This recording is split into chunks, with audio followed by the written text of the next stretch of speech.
नमस्कार दोस्तों, भक्ति ही शक्ति में आप सभी का स्वागत है। भगवान शिव ने बताया भाई का हिस्सा हड़पने वाले भाई के किस प्रकार कर्म फूट जाते हैं। दोस्तों, एक बार माता पार्वती ने भगवान शंकर से कहा, हे प्रभु, आज मेरे मन में एक प्रश्न उठ रहा है। यदि आप मेरे प्रश्न के उत्तर देकर आप मुझे संतुष्ट करेंगे तो मेरे मन को बहुत शांति मिलेगी। तब भगवान शंकर ने कहा, हे देवी, आखिर तुम्हारे मन में कौन सा प्रश्न है। फिर माता पार्वती कहती है, हे प्रभु, भाई का हिस्सा हड़पने वाले भाई के किस प्रकार कर्म फूट जाते हैं, जिससे भाई भाइयों के अंदर बैर हो जाता है और भाई भाई का दुश्मन बन जाता है। दोस्तों, भगवान शंकर कहते हैं, हे पार्वती, ये तुम्हारे प्रश्न बहुत ही ज़्यादा महत्वपूर्ण हैं और जो भी व्यक्ति इस प्रश्न के उत्तर समझकर तो इस प्राप्त ज्ञान को अपनी जीवन में उतार लेता है, उसे जीवन में सुख समृद्धि की प्राप्ति होती है। भगवान शंकर कहते हैं, हे देवी पार्वती, अब मैं तुम्हें तुम्हारे इस प्रश्न के उत्तर एक छोटी सी कथा के माध्यम से देने वाला हूँ। इस कथा के माध्यम से तुम अपने इन प्रश्नों के उत्तर को ठीक तरह से समझ पाओगे, परंतु मेरी एक शर्त है। जब तक मैं इस कथा को सुनाऊं, तब तक तुम्हें कथा को ध्यान से सुनना है और पूरा सुनना है। तब माता पार्वती कहती है, हे प्रभु, मैं आपको वचन देती हूँ कि इस कथा को मैं पूरे मन और लगन से पूरा सुनूंगी। आप कृपया इस कथा को आरंभ करें। दोस्तों, मेरी आपसे भी विनती है कि आप भी इस कथा को पूरा सुनें, इसे आधा अधूरा छोड़कर ना जाएं। एक नगर में एक सेठ रहता था। उसके 2 पुत्र थे। बड़ा बेटा चालाक और बेईमान किस्म का था, वही छोटा बेटा सीधे स्वभाव का था। सेठ के पास में धन की कोई कमी नहीं थी। इस प्रकार से सेठ अपने परिवार के साथ में हंसी खुशी से अपना जीवन व्यतीत कर रहा था। वही एक समय ऐसा आता है कि सेठ का देहांत हो जाता है। फिर सेठ की मृत्यु हो जाने के बाद में सेठ के बड़े बेटे ने मन में विचार किया कि अब पिताजी दुनिया में नहीं रहे, दोनों भाइयों के बीच में संपत्ति का बंटवारा हो जाना चाहिए। फिर सेठ के बड़े बेटे ने अपने छोटे भाई को बंटवारा करने के लिए बुलाया और कहा, पिताजी अब दुनिया में नहीं रहे तो हम दोनों के बीच में संपत्ति का बंटवारा हो जाना चाहिए, ताकि समाज के लोग ये ना कह सके कि बड़े भाई ने छोटे भाई का हिस्सा खा लिया। अब तुम एक काम करो, चलो साथ साथ बैठकर बंटवारे के पहले खाना खा लेते हैं, उसके बाद में फिर संपत्ति का बंटवारा करेंगे।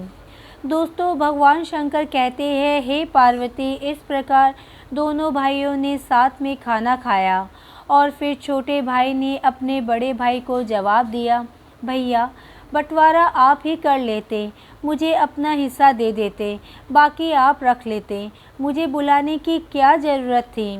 फिर सेठ का बड़ा लड़का कहने लगा, नहीं भाई, मैं ये सुनना बर्दाश्त नहीं कर सकता हूँ कि बड़े भाई ने छोटे भाई का हिस्सा मार लिया। भगवान शंकर कहते हैं, हे पार्वती, इस प्रकार सेठ का बड़ा लड़का बंटवारा शुरू करता है और खाने पीने की चीज़ों से 2 थालियों को सजाता है। एक थाली में मिठाई ज़्यादा थी, इस वजह से वो थाली खाली खाली नज़र आ रही थी। वहीं दूसरी थाली में पापड़, चावल, भुजिया आदि थे, इसलिए वह ज़्यादा भरी हुई नज़र आ रही थी।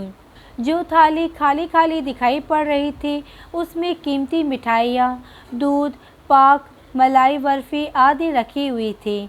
फिर थालियों को सजाने के बाद में सेठ का बड़ा लड़का अपने छोटे भाई से कहने लगा, जैसा भी खाना चाहो वैसी थाली उठा लो, क्योंकि सेठ का बड़ा लड़का ये जानना चाहता था कि बंटवारे के समय उसका छोटा भाई किस बात को ज़्यादा तवज्जो देता है, ज़्यादा माल लेना पसंद करता है या कम माल लेना पसंद करता है।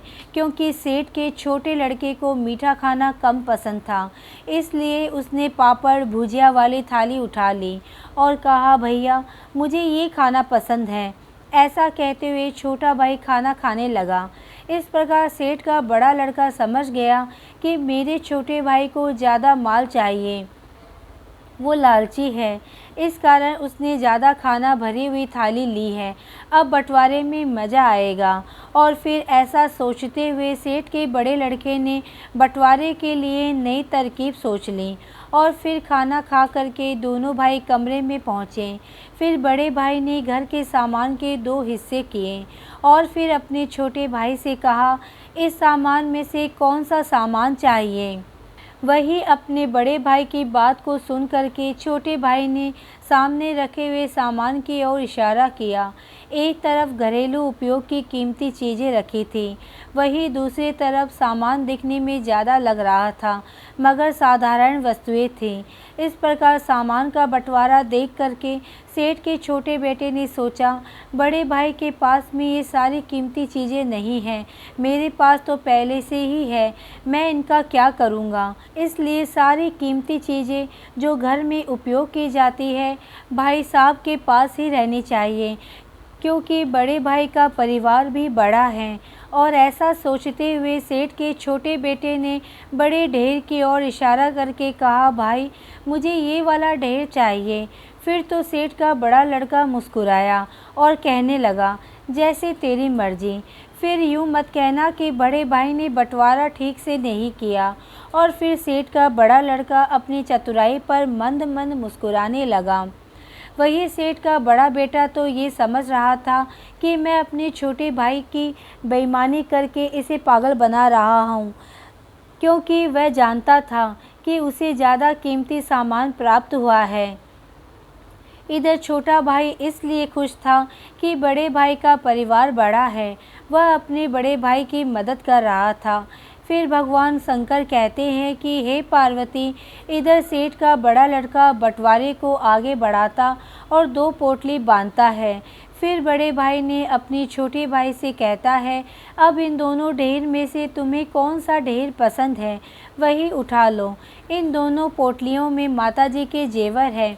वही बड़े भाई की बात को सुन करके छोटे भाई ने बारी बारी दोनों पोटली का निरीक्षण किया। उसने देखा कि एक पोटली भारी थी और दूसरी पोटली हल्की थी। फिर उसने सोचा कि बड़े भाई तो बड़े होते हैं, इसलिए उन्हें ज़्यादा हिस्सा चाहिए, क्योंकि बड़े भाई का परिवार बड़ा है। और फिर ऐसा सोचकर छोटा भाई बड़े भाई से कहता है, भैया आप बड़े हैं, आपका परिवार बड़ा है, इसलिए आप बड़ी पोटली रखिए। फिर भगवान शंकर कहते हैं, हे पार्वती, बड़ा भाई ये सोचता था कि हमेशा ये बड़ा वाला सामान उठाता है, इसलिए बड़े भाई ने बड़ी पोटली में हल्के फुल्के चांदी के सामान रख दिए। वही छोटी पोटली में कीमती जेवर रखे हुए थे। फिर जैसे ही बड़े भाई ने सोचा कि छोटी पोटली मेरे हाथ से निकलती जा रही है, तो अपने छोटे भाई से कहने लगा, नहीं नहीं भाई, तुम बड़ी पोटली ले लो। फिर छोटे भाई ने कहा, नहीं भैया, आप बड़े हैं, बड़ी चीज़ पर आपका हक बनता है। और ऐसा कहते हुए छोटे भाई ने छोटी पोटली रख ली। फिर तो ऐसा नज़ारा देख करके सेठ का बड़ा लड़का चकित रह गया, क्योंकि उसने बड़ी पोटली में चांदी के जेवरात रखे थे और छोटी पोटली में सोने के जेवरात रखे थे, क्योंकि वह जानता था कि छोटा भाई लालच में आकर के बड़ी पोटली उठाएगा, जिसमें उसके पास में चांदी के जेवरात चले जाएंगे और सोने के जेवरात उसके पास आ जाएंगे। मगर यहाँ पर सब के सब उल्टा हो गया।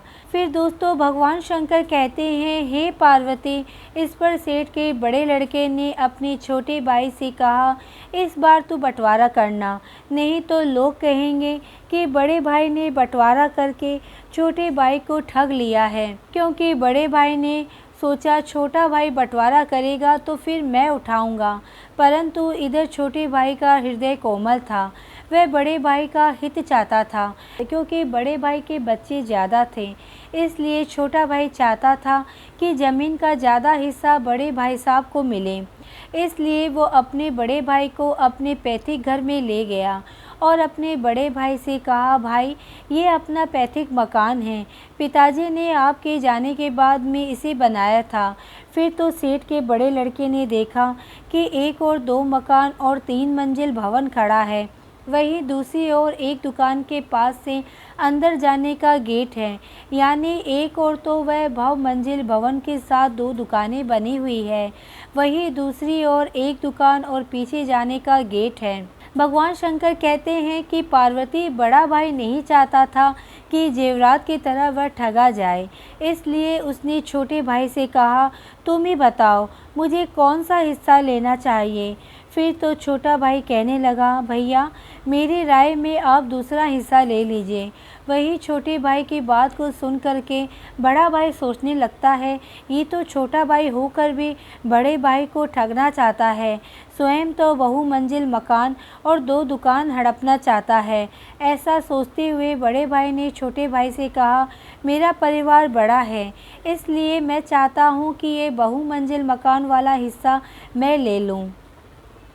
इस प्रकार बड़े भाई की बात को सुन करके छोटे भाई ने कहा, भैया आप हिस्सा लेने से पहले एक बार दूसरा हिस्सा देख लीजिए, क्योंकि छोटा भाई मन में सोच रहा था कि बड़े भाई को ज़्यादा हिस्सा मिले, क्योंकि दूसरे हिस्से में अंदर 8 मकान और लंबा चौड़ा खेत था, साथ ही बहुत सारे मवेशी भी थे, इसलिए बड़े भाई के परिवार का गुजारा अच्छे से हो जाएगा और मुझे भी बड़े भाई की सहायता करने का मौका मिल जाएगा। बस यही सोच कर के छोटा भाई अपने बड़े भाई से कहता है कि भाई एक बार चल कर के दूसरा हिस्सा देख लो, फिर निर्णय लेना तुम्हें कौन सा हिस्सा लेना है। दोस्तों, भगवान शंकर कहते हैं कि हे पार्वती, जो भाई बेईमान होता है और भाई के प्रति नियत साफ नहीं रखता है, ईश्वर उसकी बुद्धि का हरण कर लेते हैं।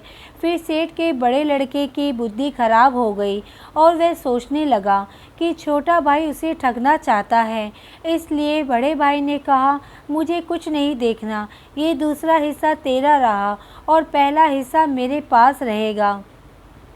वही छोटे भाई ने कहा, भैया एक बार सोच लो और देख लो, फिर मत कहना कि ये क्या हुआ, आपको ज़्यादा हिस्सा चाहिए, इसलिए आप दूसरा हिस्सा ले लीजिए। बड़े भाई की बुद्धि काम नहीं कर रही थी, वह जानता था कि खाली ज़मीन के ज़्यादा हिस्से से उसका वह बहुमंजिला मकान अच्छा है, इसलिए उसने छोटे भाई की बात नहीं मानी और सभी पंचों के सामने अपने अपने हिस्से का बंटवारा लिख लिया। फिर बंटवारा हो जाने के बाद में छोटे भाई ने बड़े भाई से कहा, आपको तो 2 मंजिल मकान मिल गया, अब आप एक बार मेरा मकान वाला हिस्सा देख लो। और फिर ऐसा कहकर छोटे भाई बड़े भाई को अपना हिस्सा दिखाने के लिए दुकान के पास वाले गेट से अंदर ले गया। आगे छोटा भाई था और पीछे पीछे बड़ा भाई चल रहा था। फिर जैसे ही बड़ा भाई गेट के अंदर गया, उसे गेट के पीछे लंबा चौड़ा खेत नजर आया। सामने की तरफ 8 भवन बने हुए थे, कई मवेशी भी चल रहे थे। फिर तो ऐसा नज़ारा देख करके बड़ा भाई दंग रह गया और अपने छोटे भाई से कहने लगा, ये हिस्सा पिताजी ने कब खरीदा था। तब छोटे भाई ने कहा, भैया आपके जाने के बाद में पिताजी ने उसे खरीदा था, इसलिए तो मैं आपसे बार बार कह रहा था कि आप बड़े हैं, आपको बड़ा हिस्सा चाहिए, पर आप नहीं माने। भगवान शंकर कहते हैं कि हे पार्वती, आखिरकार बड़ा भाई क्या कर सकता था, क्योंकि बंटवारा हो चुका था। फिर छोटे भाई के महल को देखकर बड़े भाई को एकदम से दिल का दौरा पड़ता है और उसकी मृत्यु हो जाती है। इसलिए कभी भी भाई के हिस्से की बेईमानी नहीं करना चाहिए। जो भाई भाई के हिस्से की बेईमानी करता है, उनका हालत सेठ के बड़े बेटे की तरह हो जाता है। दोस्तों, किसी ने सच ही कहा है, बाप बड़ा ना भैया, सबसे बड़ा रुपया। ये आज से नहीं, ये कहावत तो पहले से चली आ रही है। इसलिए दोस्तों, भाई से हमेशा प्यार करना चाहिए, क्योंकि भाई जैसी चीज़ दुनिया में दूसरी कोई नहीं है।